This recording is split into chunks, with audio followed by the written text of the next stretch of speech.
Mwaramutse canke mwiriwe inshuti bagenzi ba televiziyo Renaissance turabaye ikaze muri ano makuru turi kwigenekezo rya 24 Myandagaro umwaka wa 2021. Ayo makuru akabagizwe n'ingingo nkuru zikurikira. Urundi ngo ntibushobora gutera imbere mu gihe bugifise ubutungane burangwamwo igiturire nk'uko bishikirizwa n'umukuru w'igihugu mu gihe yariko abonana n'abashingwa manza bo mu gisagara ca Bujumbura.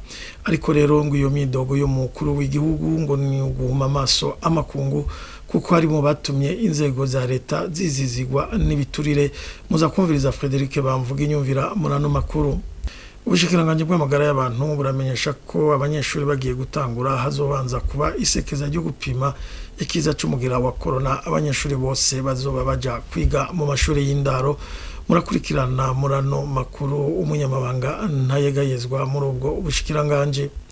Mukigabane kwisoko muza gukurikirana ingene urwego rw'abashingantahe mu Burundi rugiye gutunganywa gushasha hisunzwe itegeko rishasha umukuru w'igihugu aherutse gushirako umukono rigenga urwo rwego mu kanya nido.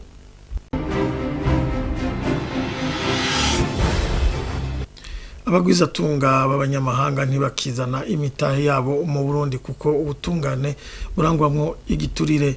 Ivyo ni ivyemezwa n'umukuru w'igihugu Evariste Ndayishimiye kuri uyu wa kabiri mu kiganiro yagiranye n'indongozi mu bashingwa manza muri zone ya Nyakabiga mu gisagara ca Bujumbura.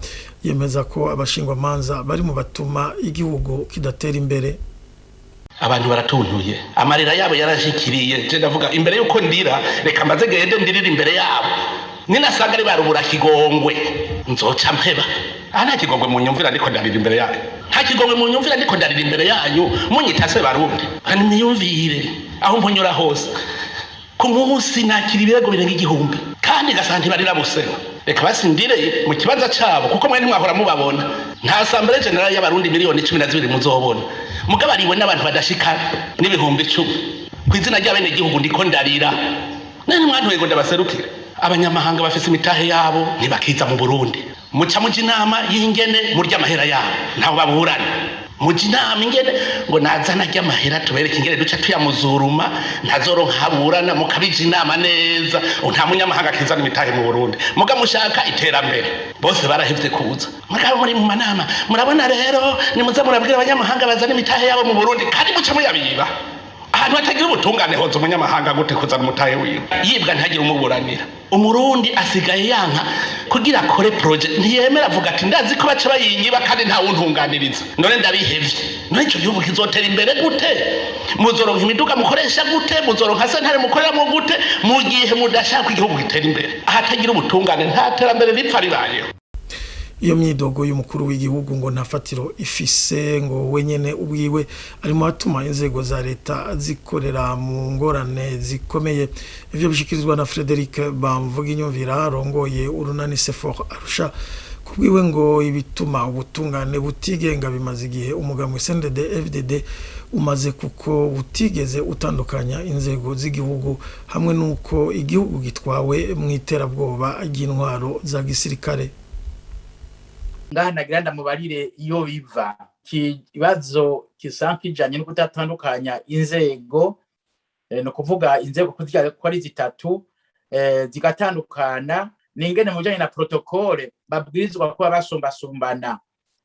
Hakaza rero ubutegetsi umukuru w'igihugu niko hakaza ubuca hakaza n'amashinga amateka hanyuma ubucamanza. Ivyo nibyo bibwirizwa kuba, ariko kubera CNDD-FDD ifata inzego z'igihugu ikazigira iz'umugambwe, no kuvuga abaja muri leta nibeganwa n'umugambwe, abaja mu n'amashinga amateka n'umugambwe, abaja mu bucamanza n'umugambwe. Ntibitangaza rero ko ucuronka ibi perezida ariko arabona kuko ibajanayo ni ikintu citwa bimwe byo gupfumbatisha ibiturire. Rero abantu bavyawe n'ibiturire ntubasabe guca bigenza nko kuri kurabasaba kuko bavyawe n'ibiturire bigenza nk'ibiturire. Rero kugira ngo ivya bivemwo hari inzira abwirizwa kumva no kwemera ya nzira ya demokrasi Uburundi bwari bwarihaye ayikurikire kurgiri kugira ngo abarundi baje mu nzira ya demokrasi koko. No kuvuga guheba ko umugambwe CNDD-FDD wigenza nk'umugambwe umwe ureke iyindi migambwe ironka amahirwe angana, bagende mu gihugu batabatoteza, imonera kwisi tabatoteza, abapolisi batabarasa, abasoda batabinuba, bagende mu gihugu nk'igihugu cabo bazanye imigambi ishobora kugirira igihugu akamaro umetse no gusumbana CNDD-FDD. Ikindi no inzira ya kabiri no mubwira no gusigura umugambwe CNDD-FDD guheba inzira za gisirikare, kuko uyu munsi inzira ya gisirikare niyo ikomeye cyane, abo bose bigenze kubera igitsure cya gisirikare. Uyu mufitanye ingorane n'umugenerale arakwitongo bigahera kuko wanse arakurasa. Jewe ndamuha nk'akarorero, narapfunzwe ndenganywa kandi arabizi, narigeze no kukimubaza, arambwira twakurenganije kubera ko ari waturengeye. None mvunzwe base ntaco ndiko ndazira, abacamanza barancira urubanza neza ati ni witahire nacuzira. Haca hava iyi telefoni ivuye mu biro bikuru kwa perezida, baca telefona witwa Bwitonzi, yari muri cyo bita ministère public, hanyuma acaraza muri prison ati subirayo. Urumva ni ibiro naje sindiko ndidoga, nabo ntiyidoge kuko niwe biva ku uyu munsi, niwe ashobora wene kubihagarika maze akaraba muri ryanzira yihaye ya demokrasi. Hanyuma ibyazo niba bikurikiza ibyazoronka azoronka ibyama byiza, hako aza gufata ibyama ngo ni bibi ngo amababi ni mabi, nagenda afatira ya mizi abari hahera habaronka ibyama byiza. Mugabe imyidogo ntakizomumarira abarundi. Mu makuru wajanye n'agateka kazi na muntu kuva mu mwaka wa 2015 ngo hagiye haribonekeza abantu bagiye baranyuruzwa n'inzego z'igihugu, mu nyuma abo bantu bakabugwa irengero. Pacifique Nazwa arongoye Fokode amenyesha kandi ko abaza kwisonga mu gukora ayo mabi ari urwego rw'iperereza igisirikare hamwe n'imbonera kure. Uwo arongoye Fokode akaba abimenyesheje muri indwi yahariwe kumenyesha ico caha cyo kunyuruza abantu. Inzego zagiye ziraboneka cyane muri ivyo byo gufata abo bantu bakabugwa irengero hagati ya 2015 na 2020 ku ntwaro y'umuhisi Perezida Nkurunziza. Urwego rwaboneka imbere ya zose muri bene ivyo bikorwa n'urwego rw'iperereza, aho hari nk'abantu bavugwa cyane mu madosiye menshi gose, wumva havuzwe nk'uwitwa Kazungu, nk'uwitwa Nkoroka, ariko naho barawo bavugwa cyane abatanga amategeko bo yari cyane umukuru w'iperereza mu gihugu hagati hamwe n'abandi bari bamukurira. Urwego rugira kabiri nago rwavuzwe cyane muri ivyo byo kunyuruza abantu yari amakambi acungera umukuru w'igihugu, na cyane mu bisata byayo bijejwe iperereza. Aha nk'akarorero iyo bavuze ayo makambi bwo bavuze bwa mbere kambi ya gisirikare BSPI yari irongowe na Colonel Nyamugaruka, hakaba n'igisata rero c'iperereza muri iyo kambi cyari kirongowe na Major Nayer Banyezako. Hariho ku rundi ruhande ikambi y'igipolisi yitwa API, aho hariho nk'abantu bavugwa cyane nk'umu brigadier yitwa Jonas Ndabirinde, umukaporale yitwa Claude Nijimbere batazira amatwi, bavugwa hose mu gihugu, ugasanga abapolisi bato nk'abo bariko barafata abantu mu gihugu cyose. Ariko iyo kambi nayo nyene yari ifise abayirongoye n'abayijejemwo iperereza. Urwego rugira gatatu cyari igipolisi cy'u Burundi, naho wabona hirya no hino mu gihugu abantu bajejwe igipolisi bafata abantu bakabahereza iperereza bakabarabuzwa irengero nk'uko nyene. Mu nyuma urundi rwego rwaca ruboneka rwari urwego rw'iperereza rya gisirikare. Uru nago rwarakoze nko mu kunyuruza abasirikare cyane abahoze mu gisirikare ca kera ba XFAB na bamwe bake bahoze muri FNL. Hakacaza rero ubwa nyuma urwego rw'imbonera kure rw'umugambwe CNDD-FDD, kenshi rukora igikorwa cyo kurereka abantu baza gufatwa canke go nyene ugasanga nago nyene gwinjijwe mu kuja gufata abo bantu imbere yuko bacabugwa irengero ryabo. Kuva President Ndayishimiye afashe ubutegetsi, urwego naho nyene rwagumye ruza imbere muri ibi byo gufata abantu bakabugwa irengero, ruguma ari urwego rw'iperereza Service National de Renseignement. Hariho impinduka zito zagiye zirarubamwo, hariho abo tubona uyu munsi amakari ateragabanuka, ariko ibihabera ubu bitegekwa n'umukuru w'iperereza mu gihugu hagati Alfred Innocent Muserem. Ubu niwe ategeka ibijanye no kuja gufata abantu. Urwego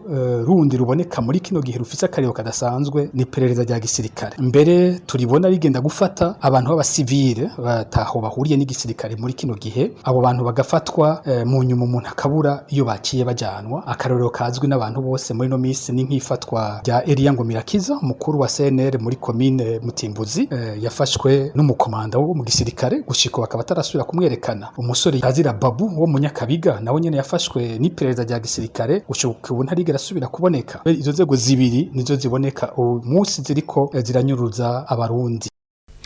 Mu gisata c'amagara y'abantu umugwi w'igihugu ujejwe kurwanya ikiza ca COVID-19 mu Burundi umenyesha ko abanyeshuri biga mu mashuri afise uburaro bagiye gupimwa ikiza ca COVID-19 imbere yuko batangura umwaka w'ishuri mushasha.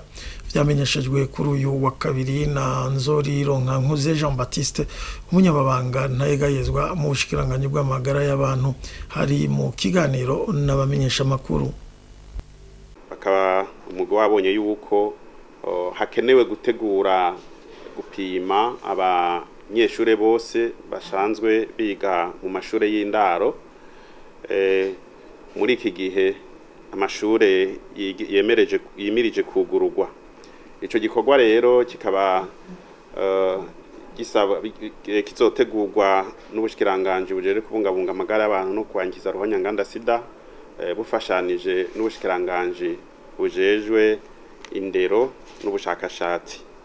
Ico gikorwa vyibonekeje ko hariho abantu bategeza kukigiramwo uruhara runini, aho twovuga nk'ababura amatari, abajejwe indero mu ntara, abajejwe amagara y'abantu mu ntara, aba mustanteri basanzwe barongoye amakomine. Bakaba rero bo babaratangura kwitegura hakiri kare mu kurindira aho ubushikiranganje bujere kubungabunga amagara y'abantu no kwankiza ruhonyanganda sida uzobahera intumbero yaho ico gikorwa kizotangurira. Mu gihugu cy'u Rwanda hatanguye iganwa ry'umupira wa maboko ku rwego rwa Afrika rigira inshuro ya 30 bita Afro Basket. Iri ganwa rikaba ryitabwe n'ibihugu 16 vyo ku mugabane wa Afrika. Iri rushanwa rya Afro Basket rikaba ryatanguye kuri uyu wa kabiri rikazosozerwa kwigenekezo rya 5 Nyakanga uyu mwaka. Umugwi wa Tunisia hamwe n'umugwi wa Guinea ikaba ariyo migwi yuguruye iri higanwa. Umugwi wa Tunisia ukaba watsinze umugwi wa Guinea ku manota 82 kuri 47. Urukino rwa kabiri rwahuje igihugu ca Centrafrique na Egypt, aho Centrafrique yatsinzwe cyane ku manota 72 kuri 56. Urukino rwa gatatu rwahuje igihugu cy'u Rwanda na Republika Iharanira Demokarasi ya Kongo, aho u Rwanda rwatsinze ku manota 82 kuri 68 ya RDC. Umugwi wa Tunisia ukaba umaze kwegukana inshuro zitandatu iri higanwa inyuma y'igihugu ca Angola kimaze kucegukana inshuro 11. Imbere yo gusozera ano makuru mu kiganiro kw'isoko cuno munsi tuvuga ibijanye n'ingene abagize intahe yo mugina batorwa. Emile Nibasumba. Kw'isoko ni ikiganiro mushikirizwa mukagitegurirwa n'urunani rw'amaradiyo Radio Inzamba Agateka Kawe, Radio RPA Ijwi ry'Abanyagihugu na Radio Television Renaissance. Inyuma yo gushiraho ibwirizwa gerekeye kunagura intahe yo kumugina, umukuru w'igihugu aheruka gusinya itegeko rijanye n'ingene abagize iyo ntahe yo kumugina bazotorwa. Bamwe mu banyagihugu ariko bafite amakenga yuko ubwo rwego rushasha ruzoharanira inyungu z'umugambwe uri ku butegetsi CNDD FDD. Mu kiganiro kw'isoko cyo kuri uwa 21 Myandagaro mu 2021 turagaruka kuri iryo tegeko ryo kuwa 29 Mukakaro. Turi kumwe n'umushinga ntahe Emmanuel Nkengurutse, muri kumwe na Emile Nibasumba. Ndabahaye ikaze.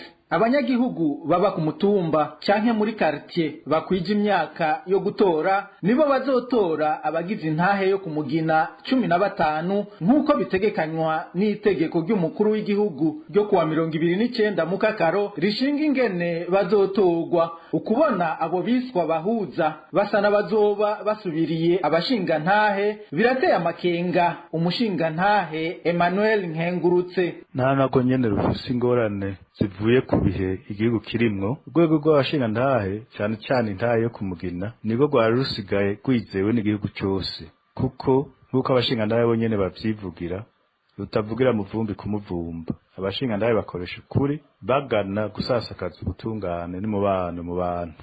Izi mpinduka rero leta iriko irazana ni ukumenya neza ibibazo zije gukemura n'ibihe. Mbendo n'ivyo bibazo vyokemurwa no gusubira hamwe abitwa abashingantahe batowe mu matora intwaro ya CNDD-FDD imenyeye gukoresha. Hovamwo iki kizima co kwizerwa kigatunganiriza abarundi. Mbega abashingantahe bonyene barabajijwe ko ivyo bintu ngena vyogenda, ko nzirikana bafise inzego hose mu gihugu basanzwemwo basasamwo. Abanyagihugu bobo barabajijwe. Abanyagihugu batari bake bavuga ko bavyumvise uko ku maradiyo ko batigeze babazwa. Ingingo ya 3 y'itegeko ry'umukuru w'igihugu ivuga ko witoza abari umurundi afise n'imiburiburi imyaka 35 ari imvuga kuri kandi agendera ubutungane ngo abakandi yiyubahiriza akitwararika n'ivyo ajejwe kandi ngo atagira ahahengamiye ashobora guheba inyungu ziwe bwite ku neza ya bose. Kuri mikro ya bagenzi bacu ba radio Inzamba na television Renaissance, umushingantahe Emmanuel Nkengurutse wewe yavuze ko ategwa amakenga n'ingene batabuza abari mu nzego z'imigambwe kwitoza. Intahe yo kumugina n'umutima w'igihugu cy'u Burundi mu vyerekeye ubutungane n'umubano mwiza mu bantu